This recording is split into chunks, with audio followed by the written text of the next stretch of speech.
Le ministre gabonais de l'Intérieur, Lambert Noël Mata, a convoqué mardi 31 janvier après-midi à son cabinet l'ensemble des représentants de l'opposition.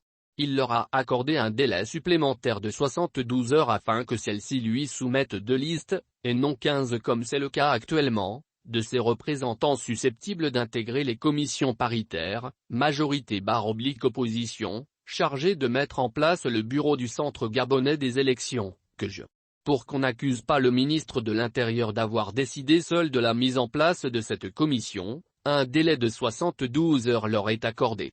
Le ministre avisera une fois les 72 heures épuisées. Et s'il n'y a pas d'accord, de consensus, vous entendrez la réponse du ministre, a déclaré Lambert Noël Mata, passablement excédé par la cacophonie ambiante, au sortir de la réunion de cadrage avec l'opposition. C'est une fleur que fait là le ministre. Conformément à une décision prise par le ministre de l'Intérieur lors de la réunion avec la classe politique le 16 janvier dernier, lire notre article, l'opposition et la majorité avaient jusqu'au 27 janvier dernier pour déposer leurs 2 listes séparées. Si la majorité a bien déposé ces 2 listes dans le consensus, l'opposition, elle, en a déposé 15. La quasi-totalité des responsables de l'opposition ont déféré à la convocation du ministre. En particulier, Paulette Missombo, présidente de la plateforme Alternance 2023, et Louis-Gaston Maïla, président de la PG 41. C'est parce qu'on ne s'était pas concerté avant, a tenté, maladroitement, de justifier Pierre Claver Maganga Moussavou au sortir de la réunion qui a eu lieu à l'avenue de Cointet. Comme si les opposants n'étaient ni au courant ni de la date limite de dépôt et du nombre de listes qu'il fallait déposer, rétorque un responsable de la majorité, mi-dépité mi-amusé par ces atermoiements dans le camp opposé. Pour ce professeur en sciences politiques de l'UOB, l'opposition gabonaise envoie un très mauvais signal à son électorat à quelques mois seulement de 4 élections majeures. Elle promettait de s'unir. Or, elle offre le spectacle de la division avec en plus des esclandres comme le montrent les échanges peu amènes entre le camp de Paulette Missombo et celui de Louis-Gaston Maïla.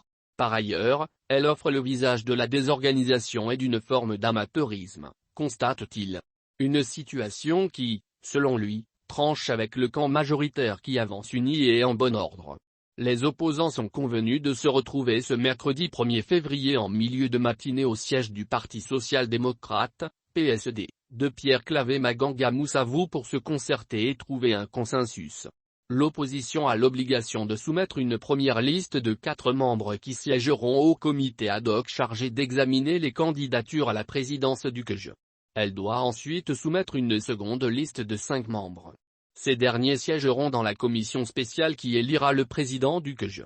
C'est donc 9 noms qui, dans les 72 heures, devront être soumis au ministre de l'Intérieur. Conformément au statut du CEJ, reviennent à l'opposition les postes de vice-président, de questeur et de rapporteur.